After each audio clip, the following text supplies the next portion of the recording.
Allô, bonjour, bonjour à tous, bonjour à toutes. Alors, je vous fais cette petite vidéo ce matin, n'est-ce pas, pour éveiller vos consciences. Comme je dis toujours, il faut rester dans la sensibilisation, dans l'information totale. Il faut rester en alerte, vigilance. Parce que nous avons un certain nombre de personnes qui se disent panafricains, qui sont en train d'empoisonner le peuple africain. Oui, parce que le panafricanisme, pour moi, n'est pas de diviser le peuple africain. C'est plutôt de rassembler le peuple africain. Alors, ils se basent sur un certain nombre de choses qui ne sont pas forcément vraies et ils accablent un de leurs. Il s'agit de qui? Il s'agit de notre vaillant président, son Excellence Alassane Ouattara, qui est venu démontrer aux yeux de la sous-région, de tous les chefs d'État de la sous-région, que oui, on peut avoir des relations extérieures, c'est-à-dire des relations avec la France, et puis apporter le développement à ces populations. Oui, on peut, n'est-ce pas, utiliser la politique des Occidentaux autrement. Parce que la révolution dont nous parlent tous ces soi-disant panafricains, j'ai dit ces soi-disant panafricains parce que tout simplement, ils ne le sont pas vraiment.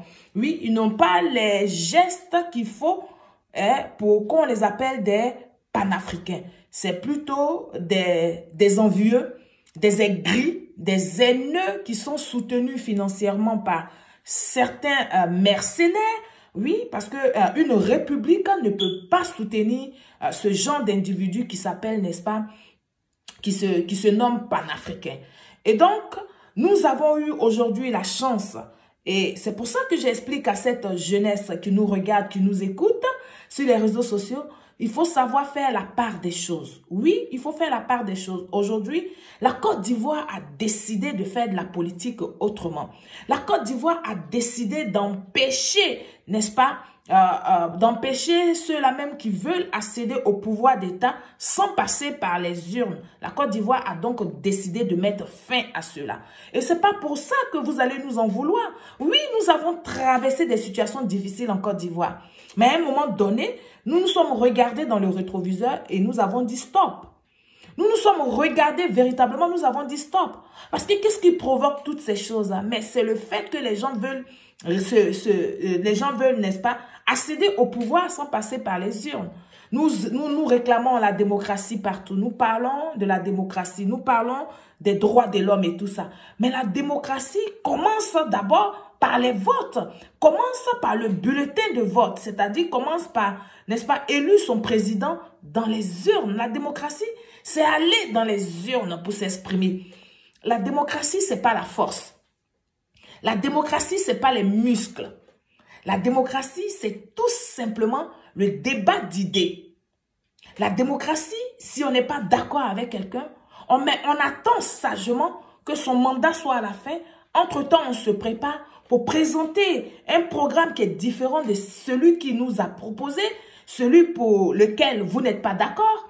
Et vous faites des campagnes, vous, n'est-ce pas, vous animez des débats, vous élargissez, n'est-ce pas, le débat pour que vous arriviez à convaincre des gens de ce que celui qui nous gouverne n'est pas la bonne personne qu'il nous faut et attendre, n'est-ce pas, d'aller dans les urnes. C'est tout ce qu'on vous demande.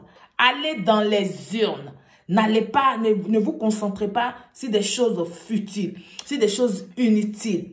Oui, je vais m'adresser dans cette petite vidéo-là au peuple malien. Le peuple malien me menace, me demande d'arrêter de parler d'eux. Ok, non, je ne vais pas arrêter de parler de vous. Parce que tout simplement, vous jouez la carte de l'hypocrisie. Oui, vous jouez la carte d'hypocrite. Parce que je ne peux pas comprendre que vous empêchez les Ivoiriens, c'est-à-dire une Ivoirienne comme moi, qui a pris la résolution, qui a pris la décision de se pencher et d'accepter, n'est-ce pas, le développement chez elle. Vous me regardez, vous êtes à tout moment en train d'insulter, en train de caricaturer mon président et vous voudrez que je vous regarde au nom d'un certain panafricanisme. Mais non, ça ne peut pas se faire. Ça va aller, c'est-à-dire à la guerre comme à la guerre. Oui, on va aller comme vous voulez là. Si vous ne dites pas à vos soi-disant panafricains d'arrêter d'indexer le président Alassane Ouattara, parce qu'en fait, ils indexent le président Alassane Ouattara sans nous montrer, sans nous démontrer, sans nous apporter des preuves, des éléments de preuve pour lesquels on l'accable. Mais on l'accable tout simplement parce que sa tête ne plaît pas. On l'accable tout simplement parce qu'il a décidé de se démarquer de tous ces chefs d'État africains qui ne sont là que, en fait, dans le fond, pour s'enrichir, pour leur famille et tout. Nous avons décidé de faire la politique autrement. Le président Alassane Ouattara a décidé de démontrer aux Africains que ce qu'il nous faut, c'est pas les muscles, c'est pas les gros discours, c'est pas le populisme. Ce qu'il nous faut, c'est la tranquillité, le calme et le travail. Surtout le travail. Oui, le calme, quand tu es serré, tu es concentré sur ce que tu fais, tu réalises vite tes projets, tu réalises vite ce que tu as fait. Mais quand tu es distrait et que tu passes la majeure partie de ton temps à faire des discours guerriers, à faire des discours populistes, tu n'apportes rien à ton peuple. Ce que nous, peuple, nous désirons, c'est d'avoir le maximum d'écoles dans nos régions, c'est d'avoir des centres de santé dans nos régions, c'est d'avoir des, n'est-ce pas, des infrastructures. Oui, parce que quand il y a des infrastructures, ça permet aux gens de venir, n'est-ce pas, réaliser des projets dans la région et donner donc du travail à ceux qui vivent dans cette région-là. Et nous, les Ivoiriens, nous avons compris. Nous avons compris que nous avons perdu du temps. Nous avons compris que nous sommes restés longtemps en train de s'insulter inutilement alors que l'essentiel était là. L'essentiel, c'était de conjuguer nos efforts et puis réaliser des projets de société. L'essentiel, c'était de, n'est-ce pas, se concentrer, c'était tous d'accompagner le gouvernement de Côte d'Ivoire pour nous réaliser ce qu'ils sont en train de réaliser là. Sortez, vous la jeunesse, vous, je m'adresse aujourd'hui des 0 à 60 ans. Sortez des bavardages inutiles. Comportons-nous comme le leader. C'est-à-dire, même si vous n'aimez pas le président Alassane Ouattara, vous devez chercher, vous devez comprendre que ce sont ces gens de leaders qu'il nous faut. Ce sont ces gens de présidents qu'il nous faut, qui parlent très peu et qui bossent dur, qui parlent très peu et qui se concentrent au travail, qui nettoient, n'est-ce pas, nos administrations qui ont été pourries de corruption depuis des siècles. Oui, on va le dire. Nos administrations sont pourries de corruption depuis des décennies. Oui, et c'est nous, population, qui avons favorisé cela. Nous avons favorisé cela tout simplement parce que nous sommes des gens qui ne prenons pas le temps de savoir, de connaître nos droits et nos devoirs dans la République. Oui, quand on est à l'étranger, on se comporte très bien. Mais on se comporte bien parce qu'il y a eu des gens qui ont bataillé pour que ce que nous sommes venus trouver là nous plaise. Et c'est la même chose en Côte d'Ivoire. Et malheureusement, ce que nous constatons que c'est plus ceux qui vivent en Europe. Oui, les Ivoiriens qui vivent en Europe, qui n'ont aucun amour pour leurs parents qui sont restés sur place. Mais ce sont eux à longueur de journée qui sont en train de se plaindre. Ils se plaignent pourquoi on ne sait pas. Alors que là, vous allez voir au mois de juin, juillet, août, il n'y a plus personne qui reste en France. Ils sont tous pressés d'aller en Côte d'Ivoire.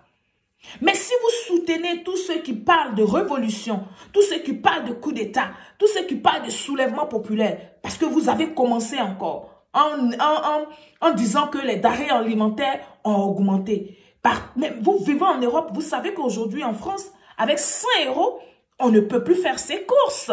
Vous le savez. Donc, c'est mondial.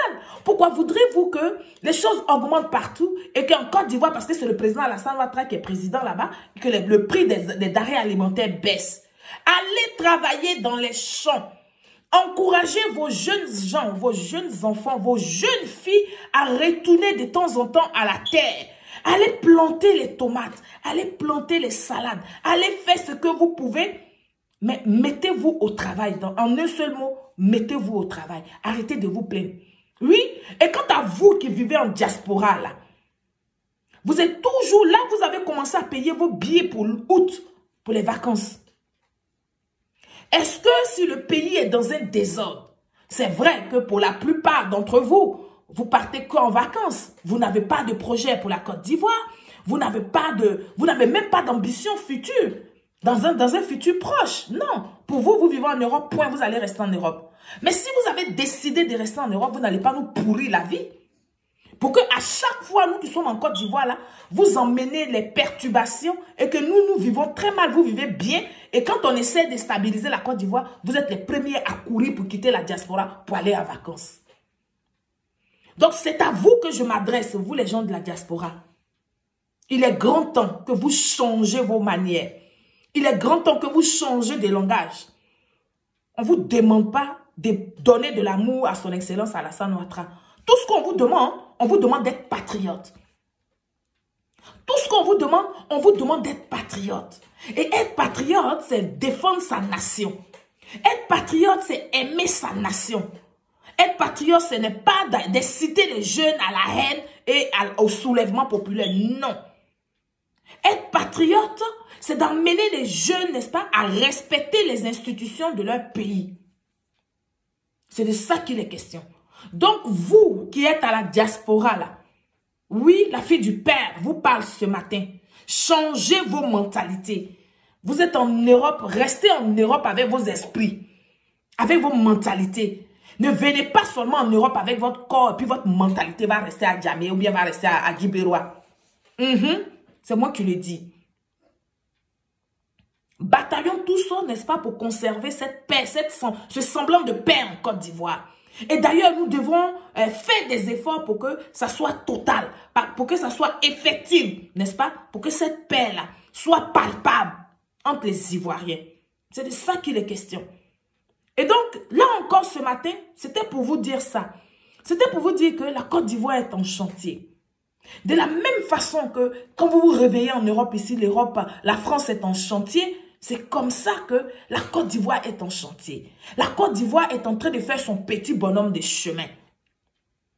Et donc, ce que vous désirez là, ce que vous aimez des mecs qui vont arriver au pouvoir, ils n'auront pas grand-chose à faire. Ils auront juste à entretenir ce qui est déjà fait. Mais est-ce que ça là, c'est compliqué de comprendre? Et vous qui êtes assis ici, qui parlez de révolution, franchement dit, moi je vous trouve pathétique. On ne peut pas parler de révolution quand on est loin de sa patrie. On parle de révolution quand on va rejoindre les siens et au milieu d'eux, on les galvanise, on leur explique pourquoi il faut faire une révolution. Mais vous ne pouvez pas faire la révolution sur Facebook pour mélanger la tête des plus faibles en Côte d'Ivoire. Et puis vous ici, là, vous pouvez acheter une baguette pour manger. Vous ici, là, quand vous finissez de faire ça sur Facebook, que vous éteignez votre caméra, vous accompagnez vos enfants au parc. Vous accompagnez vos enfants dans les écoles. Nous devons tous nous battre pour que ce que nous voyons en Europe ici, là, soit effectif dans nos différents pays en Afrique. Et je parle plus particulièrement de la Côte d'Ivoire. Les logements sociaux que nous voyons ici, les infrastructures que nous voyons ici, n'est-ce pas? La bonne éducation que nous voyons ici, c'est à nous qui vivons dans la diaspora, n'est-ce pas, de transporter cela là-bas. Qu'est-ce que vous, diaspora, qu'est-ce que vous avez fait concrètement? Même si ce n'est pas sur le pouvoir du président Alassane Ouattara parce que vous ne l'aimez pas, mais sur le pouvoir même de celui même que vous dites que vous aimez là. Vous avez fait quoi en tant que diaspora? Vous n'avez pas investi en Côte d'Ivoire. Vous n'avez rien foutu. Et donc, l'échec de celui qui a été avant le président Alassane Ouattara, mais vous incomble, vous, diaspora. Parce que celui-là, vous l'aimiez tant. Mais qu'est-ce que vous avez fait? Tout simplement parce que vous vous plaisez dans la médiocrité. Tout simplement parce que vous vous plaisez dans le désordre. Et la Côte d'Ivoire était dans un désordre tel que chacun faisait sa loi. Chacun faisait ce qui lui plaisait. Personne ne peut interpeller personne. Parce que tout le monde est dans le désordre. La Côte d'Ivoire était sale, sale, sale à un point. Qu'on avait du mal. Aujourd'hui, ils sont en train de moderniser tous les quartiers d'Abidjan. Merde, il faut vraiment être aveugle pour ne pas voir.